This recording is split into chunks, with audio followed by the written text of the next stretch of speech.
Hello Cambly learners, my name is Quao. I'm a super tutor from Cambly, and today I'm going to be teaching you about cooking and food, all the vocabulary you need to know. Now, this subject can be a little bit tricky, mainly due to the fact that in English-speaking countries there is a very rich diversity and mixture of cultures. But to make things easier, we're going to follow step by step, more or less, how you would cook food at home. Ready? Let's get started. So first things first. To prepare a nice meal, we need, of course, food. Fruits, vegetables, meat, whatever it is that you like. Fruits and vegetables have to be washed. And an important vocabulary about washing food is that you need to rinse it. We mostly know washing, meaning using soap to clean something, but not many of us remember rinsing. When we rinse something, we use water to clear everything out of it, to take the soap away, to take away dirt, or just to make it a little wet, right? Now, on the topic of fruits and vegetables, there are a lot of things that you can do to them. And most of these things have a very specific word for it. Take cut, for example. Cut is an umbrella word, meaning that it's a word that has a lot of ideas inside it. It's a very general thing, okay? If you want to be a little bit more specific, we have words like slice and chop. Now, slices can come in many different things. There are many examples of slices. The easiest one is a slice of bread. You see, it's thin on one side and kind of big on the other. We can have slices of many things, like, let's say, meat. We can also have slices of cheese, of basically whatever it is you like. Okay, but that's the idea behind slice. A thin layer that's flat. Now that you understand slice, you can understand chop. Chop is also a word for cutting, but instead of long, thin pieces, you chop into squares or rectangles. The way to talk about chopping small pieces is to say that something is finely chopped. For example, we can have finely chopped onion or peppers or things like this. We can also chop fruit. Here, I have an example of chopped pineapple, which is personally my favorite, just so you can have a general idea. To get some food ready, however, you're going to have to peel it. Peel is kind of a tricky word because it can mean two things. It can either be a verb or a noun. The easiest way to understand it is with a banana. Now, the verb to peel means to take off the skin or the outside layer of something, okay? So I can peel the banana. But remember I said that it was also a noun, and that is the actual skin itself. So we have a banana and a banana peel, the noun, the object. Another way to prepare some fruits and vegetables and even cheese is to use a grater. This right here is a grater. When we use a grater, the verb is to grate, okay? And as you can probably imagine, to grate just basically means to push a vegetable or a fruit through the grater to make tiny little pieces. Now that you have your food prepped, you can move on to the actual cooking process. And there are many, many ways to do this. Of course, the most popular are things like boil, steam, fry, or just grill. Each one of these has a specific meaning. To boil something is to put something into boiling water. That is, water that is above 100 degrees Celsius and that has a lot of bubbles. Only when it's bubbling is it called boiling water. When the water is very hot, but it's not really boiling and it just has some small little bubbles on the surface and it's slightly moving a little bit, that is called a simmer. When you have brought water up to a boil, you can also use this very, very hot water to steam something. The steam is the hot vapor that comes out of the water, that white gas that comes out of boiling water. And this, of course, as many of you know, can be used to cook It can be used to cook vegetables or meat. So you put something on top of the water or near it, and the steam rises and it cooks it very, very slowly, very gently. Okay? But what about cooking something a little bit more interesting, like meat? Meat isn't normally boiled or steamed. For meat, it is a lot more popular around the world to either grill it or fry it. When we grill something, it's very simple. We just put it on a grill, this right here. Now, it just means it gets cooked by the hot grill in the normal way. Okay? When we fry something, it means that we use oil. And we can fry something in a pan, or we can deep fry it. To deep fry something, we normally need something like this. That's a deep fryer. And you can imagine the difference.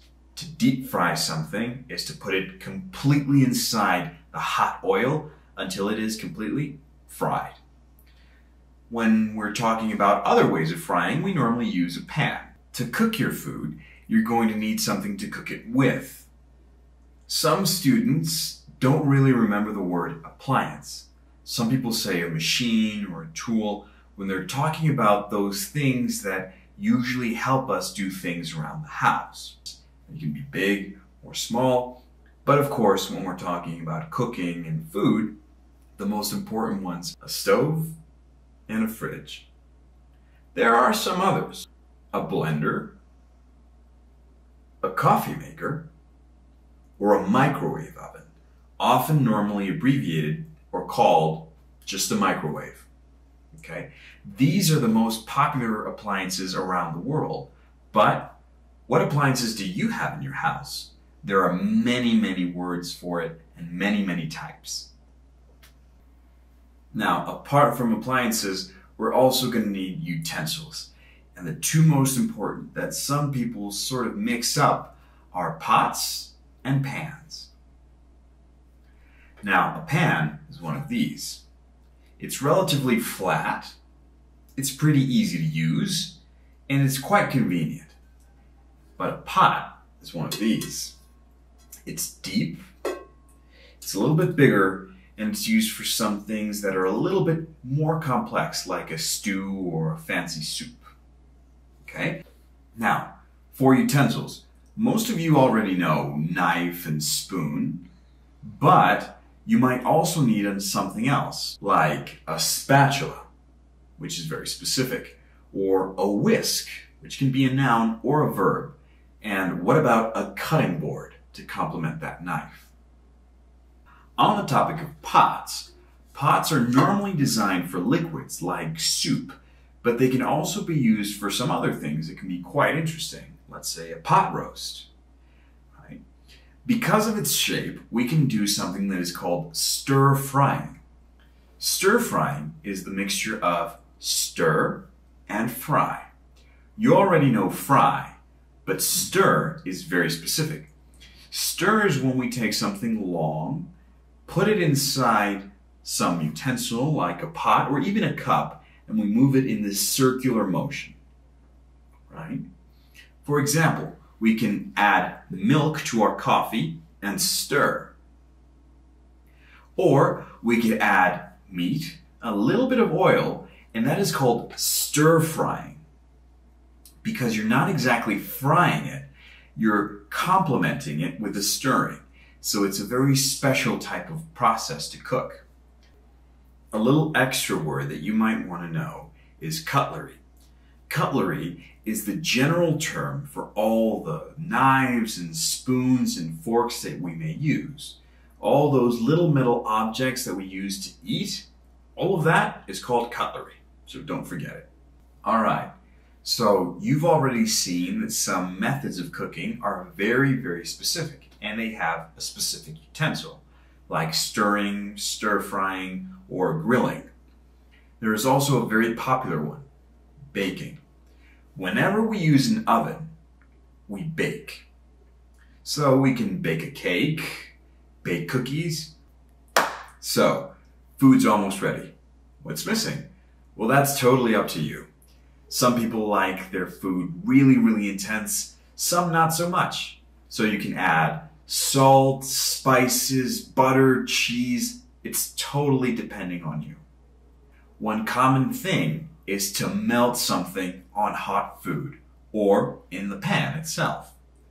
We can melt things like cheese or butter. And to melt is when we have a solid object or a solid food and it becomes liquid. That process is melting. Let's say you added some butter or some melted cheese onto your delicious steak. All that might be left is adding a pinch of salt. This expression comes from the word pinch, which is a verb. To pinch is to grab something with the tip of your fingers. And sometimes you can pinch someone and it hurts. But you can't really hurt salt. So you can use this as a way to grab salt. You put your fingers in, you pinch, and you add it. For this process, we have one word, and that is seasoning. Seasoning is adding this little extra flavor, usually salt and pepper. So that's it. Food is ready. It's ready to serve, and that's the last little word about cooking that I'm going to teach you. To serve food is to put it on a plate and bring it to someone, a guest or, of course, yourself. I hope you learned a lot. What are you cooking today? For those of you unfamiliar with Cambly, Cambly is a platform that gives you instant access to friendly native English speakers just like me. You can have an English lesson with us from anywhere in the world, anytime, using your phone, tablet, or computer. And you can actually even reserve a lesson with me using the link below. Thank you so much for watching. I really hope you enjoyed it. Remember to share it with your friends, like and subscribe to our channel. We're going to make sure to keep these videos coming. Thank you so much. Bye-bye.